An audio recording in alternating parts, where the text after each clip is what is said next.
बिस्मिल्लाहिर्रहमानिर्रहीम। अस्सलाम वालेकुम। टॉपिक है हमारा clinical pharmacy approach to childhood asthma. अच्छा, अस्थमा जो हमारे पास डिजीज़ है वो जब बच्चों में हो तो तब हम लोग उसको कैसे मैनेज करेंगे। क्लिनिकल फार्मासिस्ट का यहाँ पे क्या रोल है, यहाँ पे मेडिकेशन थेरेपी को कैसे मैनेज करेंगे।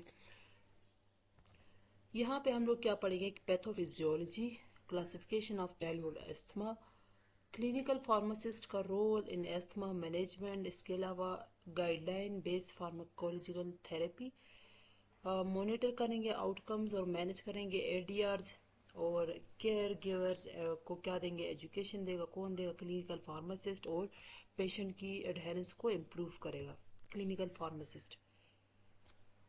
डेफिनेशन क्या है अस्थमा की? क्रोनिक इन्फ्लेमेटरी डिजीज है एयरवे ट्रेकिया का, ब्रोंक्यूल्स का, जिसमें वीजिंग होती है, साउंड्स आती हैं, चेस्ट से साउंड्स की आवाज़ आती है, shortness of breath, chest tightness and coughing particularly at night और अर्ली मॉर्निंग।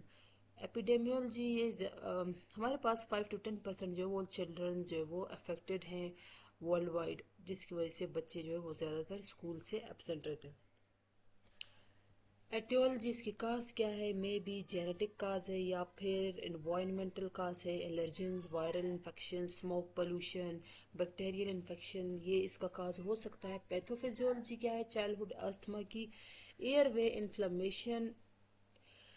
एयरवे इन्फ्लेमेशन क्यों होती है? ये हमारे पास एसाइनोफिल्स, मास्ट सेल्स, टी लिम्फोसाइट्स की वजह से वहाँ पे इन्फ्लेमेशन स्टार्ट हो जाती है। ब्रोंकियल हाइपर रिस्पॉन्सिवनेस की वजह से, एयर फ्लो ऑब्स्ट्रक्शन की वजह से, often reversible but can lead to airway remodelling. Immune response IG mediated mechanism in atopic children. Actually यहाँ पे अस्थमा में ये होता है या तो कोई इन्फेक्शन हो जाता है या फिर एलर्जी की वजह से वहाँ पे बहुत सारे केमिकल मीडिएटर्स आ जाते हैं जो कि इन्फ्लेमेशन काज करते हैं। गायना classification of asthma: intermittent, mild persistent, moderate persistent, severe persistent. इन्होंने अस्थमा को क्लासीफाई किया हुआ है on the basis of grades में, क्लासीफाई किया हुआ है on the basis of its severity, on the basis of symptoms, frequency and lung function.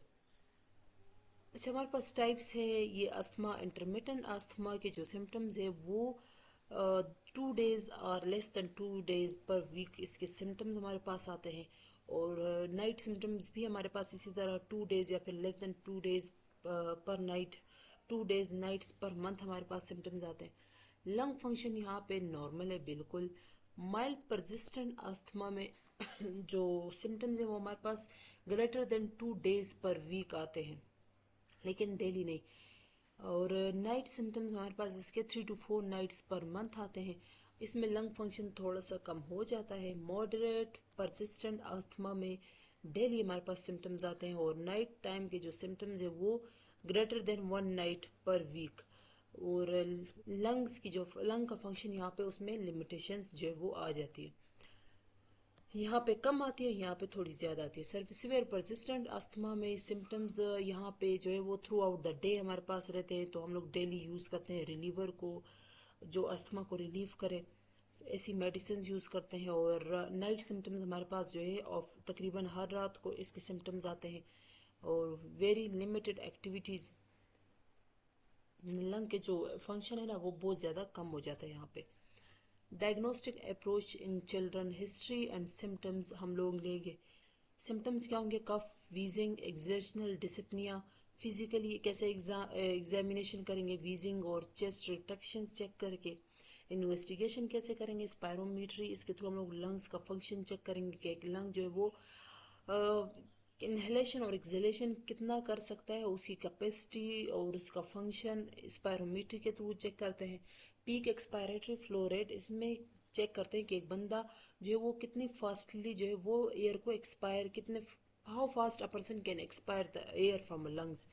Allergy testing करते हैं हम लोग, आईजी स्किन प्रिक करके देखते हैं कि किस इस बंदे को जो अस्थमा हुआ है तो वो अगर एलर्जी की वजह से हुआ है तो वो किस चीज़ की एलर्जी से हुआ है। फार्माकोलॉजिकल मैनेजमेंट हम लोग कैसे मैनेज करेंगे? स्टेप 1 में अगर हमारे पास जो है वो ओकेजनल सिम्टम्स आते हैं तो हम लोग उसको रिलीवर उसी टाइम को रिलीव, अगर एकदम से अस्थमा का अटैक आ गया तो उस टाइम तो हम लोगों ने रिलीव करना है ना, तो उसके लिए प्रोरिनाटा शॉर्ट एक्टिंग बीटा 2 एगोनिस्ट देंगे। प्रोरिनाटा मीन लैटिन वर्ड है जिसका मतलब है व्हेन रिक्वायर्ड, तो जब ज़रूरत होगी तो हम लोग शॉर्ट एक्टिंग बीटा 2 एगोनिस्ट लेंगे। इसके अलावा उस अस्थमा को कंट्रोल करने के लिए कि आगे फिर अटैक ना आए तो लो डोज इनहेल कॉर्टिकोस्टेरॉइड्स और साथ में प्रोरिनाटा शॉर्ट एक्टिंग बीटा 2 एगोनिस्ट हम लोग लेंगे। अगर सिम्टम्स हमारे पास 2 एपिसोड्स या फिर इससे ज़्यादा आए पर मंथ तो हम लोग जो है वो उस टाइम सिम्टम्स को रिलीव करने के लिए ये तो लेंगे, लेकिन साथ में हम लोग कंट्रोल करने के लिए आगे फिर अटैक ना है daily low dose inhale corticosteroids लेंगे। स्टेप 3 में अगर हमारे पास परसिस्टेंट अस्थमा रहता है तो हम लोग प्रोरिनाटा शॉर्ट एक्टिंग बीटा 2 एगोनिस्ट तो लेंगे, लेकिन इसके साथ low dose intra low dose inhale corticosteroids के साथ लॉन्ग एक्टिंग बीटा 2 एगोनिस्ट भी, और या फिर medium dose inhale corticosteroids.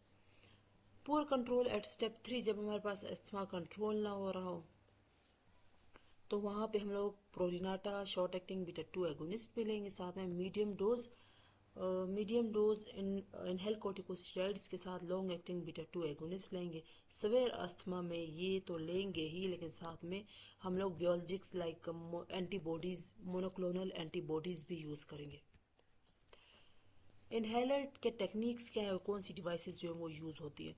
Spacer with MDI, meter dose inhalers use करते हैं जिसके साथ स्पेसर लगा होता है। ऐसा होता है कि मीटर डोज इनहेलर के साथ आगे एक और पार्ट लगा होता है जिसको स्पेसर बोलते हैं। जब पेशेंट जो है इस यहाँ से ड्रग को सक करता है तो वो जो ड्रग है वो पेशेंट पूरा के पूरा जो है वो सक नहीं कर पाता ना, या तो वो वीक होता है या फिर वो बच्चा होता है, तो ड्रग की अमाउंट को वेस्ट होने से बचाने के लिए यहाँ पे एक स्पेसर लगा होता है ताकि वो जो ड्रग है वो स्पेसर में रहे और पेशेंट उसको इनहेल कर सके। किसके लिए प्रेफर किया जाता है, लेस देन 12 ईयर के बच्चों के लिए स्पेसर विद एमडीआई और ड्राई पाउडर्स इनहेलर्स। ये हमारे पास उन पेशेंट्स को रिफर किया जाता है जिनकी इंस्पायरेटरी एफर्ट जो है वो क्या हो, हायर हो, लाइक बच्चों में और बूढ़ों में नहीं, यंग पेशेंट्स में।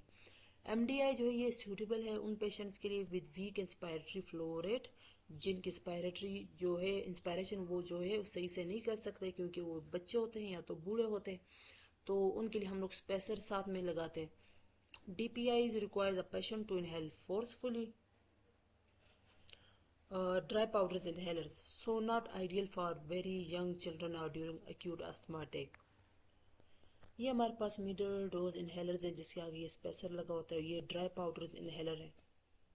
क्लिनिकल फार्मासिस्ट का क्या रोल है, develop pharmaceutical care plans, medication therapy management को कंडक्ट करे, एसेस करे एडहेरेंस को, प्रोवाइड करे एजुकेशन प्रोवाइड करें मेडिकेशंस के बारे में और सजेस्ट करें थेरेपी एडजस्टमेंट। मॉनिटरिंग और एडवर्स इफेक्ट, ये भी क्लिनिकल फार्मासिस्ट का काम है कि वो मॉनिटर करे symptoms, peak expiratory flow rate, growth ADR साथ में मॉनिटर करे। ये जो इनहेल कॉर्टिकोस्टेरॉइड्स की वजह से ओरल थ्रश हो सकते हैं, लॉन्ग एक्टिंग बीटा 2 एगोनिस्ट की वजह से ट्रेमर्स हो सकते हैं, मोंटेलुकास्ट की वजह से बिहेवियरल चेंज आ सकते हैं, तो ये एडीआर हम लोगों ने मेजर करने। अच्छा, केस बेस्ड डिस्कशन। एक बच्चा है 8 year old with frequent night time cough and wheeze using salbutamol 3 times per week, missing school. Assessment कैसे करेंगे, पुअर कंट्रोल है, स्टेप 2 अस्थमा है। प्लान क्या है हमारा, लो डोज इनहेल कॉर्टिकोस्टेरॉइड्स देंगे और साथ में meter dose inhaler with spacer. Counsel करेंगे मदर को ऑन एडहेरेंस, मॉनिटर करेंगे, साथ में हमारी मॉनिटरिंग जो है वो कंटिन्यू होगी। Follow up in 1 month, track PFR and symptoms daily. Conclusion, optimise करना है हम लोगों ने थेरेपी को, एजुकेट करना है, काउंसलिंग करनी है पेशेंट की, मॉनिटर करनी है सेफ्टी एंड एफिकेसी ड्रग्स की, कोलैबोरेट विद पेडियाट्रिक टीम।